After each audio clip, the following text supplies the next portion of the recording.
ఓటమిపై స్పందించిన వైసీపీ అభ్యర్థి కేకే రాజు.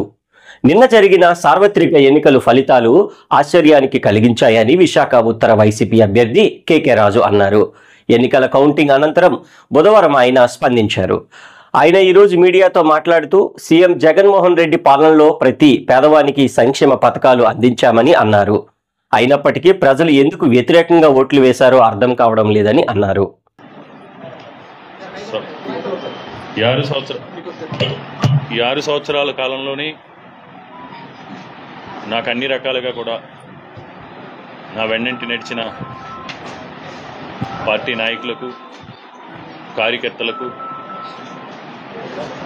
అదేవిధంగా శ్రేయోభిలాషులకు, మిత్రులకు, అతి ముఖ్యంగా నా కార్యక్రమాల్ని ప్రజల్లోకి విస్తృతంగా తీసుకెళ్ళి ఒక నాయకుడిగా, ఒక సేవకుడిగా నేను చేసే ప్రతి కార్యక్రమాన్ని ప్రజలకు చేరవేసి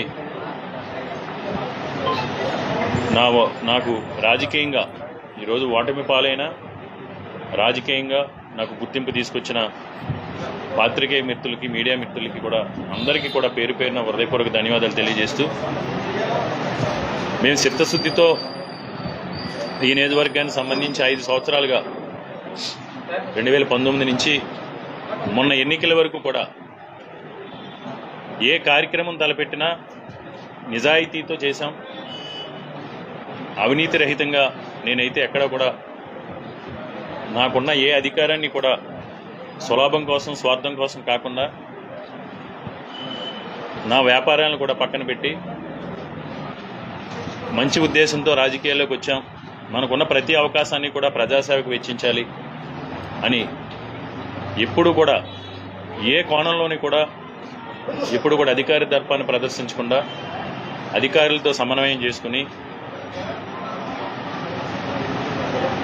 ఈ నియోజకవర్గ అభివృద్ధి విషయంలో కానీ, ఈ నియోజకవర్గానికి సంబంధించి ప్రజలకు సంబంధించి ప్రతి సమస్య పైన కూడా నిస్వార్థంగా, నిజాయితీగా స్పందించి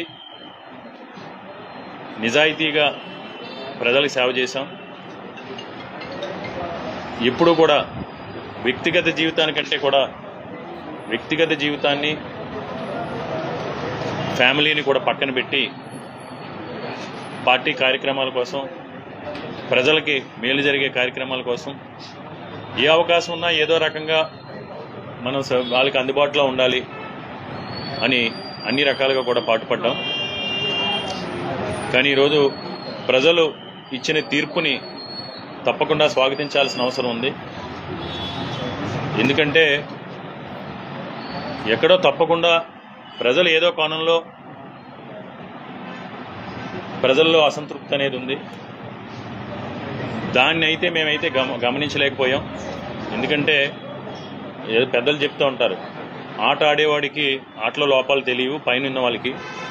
దాన్ని మేము గమనించలేకపోయాం. మేమైతే ఏమరపాటుగా ఉన్నాం. 100కి 100% నాకు తెలిసి నేను మాట్లాడేది తప్పైనా ఒప్పైనా ప్రజలు మమ్మల్ని అయితే ఏమార్చారు. జనరల్గా ఎప్పుడైనా ప్రజలు ఓపెన్ అవుతారు. మొట్టమొదటిసారి అంటే నేను ప్రత్యక్ష రాజకీయాల్లోకి వచ్చి 6 సంవత్సరాలైనా నాకు సుమారుగా ఒక రాజకీయాల మీద, రాజకీయ విశ్లేషణ అన్న చాలా రాజకీయ నాయకుల జీవితాలు చదివాం. ముఖ్యంగా 94 నాకు తెలిసి ఈ టైపు, ఎందుకంటే రకరకాల ఎన్నికల్లో ఒక ప్రభంజనాలు వస్తూ ఉంటాయి. ఇది ప్రజల దగ్గర నుంచి ప్రజలు మొట్టమొదటిసారి రాజకీయ నాయకుల్ని వాళ్ళకున్న ఇబ్బందిని బయటపడకుండా ఎవరు అడిగినా సరే తల ఊపి ప్రజలు ఏమార్చడం అనేది, నాకు తెలిసిన భాషలో ప్రజలు పార్టీని ఏమార్చడం అనేది నాకు తెలిసి నాకున్న అనుభవంలో, నాకు తెలిసిన రాజకీయ చరిత్రలో మొట్టమొదటిసారి ప్రజలు రాజకీయ నాయకుల్ని, పార్టీని కానీ ఏమార్చి వాళ్ళు అనుకున్న నిర్ణయాన్ని తూచా తప్పకుండా వాళ్ళు డిసైడ్ అయింది ఏదైతే వాళ్ళు అనుకున్నారో మనసులో ఉందో దాన్ని వాళ్ళు అమలు చేసి ఈరోజు ఆంధ్రప్రదేశ్ రాష్ట్రంలో తీర్పునిచ్చారు. తప్పకుండా ఆ తీర్పుని మేము స్వాగతిస్తున్నాం. ఎందుకంటే ప్రజా తీర్పుని ఎవరైనా సరే గౌరవించాల్సిన అవసరం ఉంది. ఈరోజు నాపై పోటీ చేసి గెలిచిన కూటమి అభ్యర్థి విష్ణుకుమార్ రాజు గారికి, అదేవిధంగా ఆంధ్రప్రదేశ్ రాష్ట్రంలో గెలిచిన కూటమి నాయకులందరికీ కూడా, చంద్రబాబు నాయుడు గారికి కానీ, పవన్ కళ్యాణ్ గారికి కానీ అందరికీ కూడా నేను అయితే శుభాకాంక్షలు తెలియజేస్తున్నాను.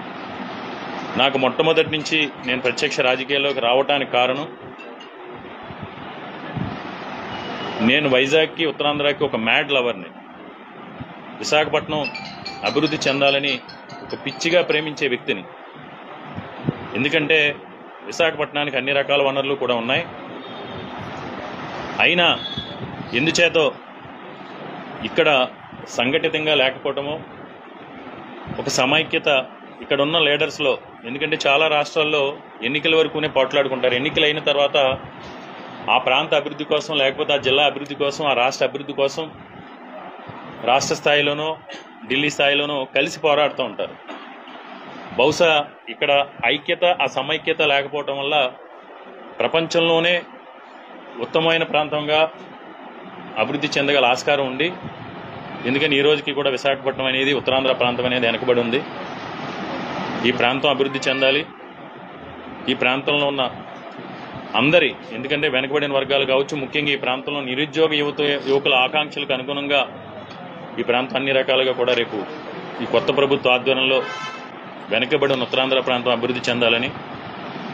ఎందుకంటే ఎన్నో విశిష్టలున్న ప్రాంతం, సముద్ర తీర ప్రాంతం కావచ్చు, ఇక్కడ ఉన్న మనుషులు, ముఖ్యంగా ఇక్కడ అందరూ కూడా ఈరోజు ఈ నగరం బై డిఫాల్ట్, అంటే ఎవరు ప్రోత్సహించక్కర్లేకుండానే ఈ స్థాయికి వచ్చింది విశాఖపట్నం నగరం కానీ, ఉత్తరాంధ్ర ప్రాంతం కానీ.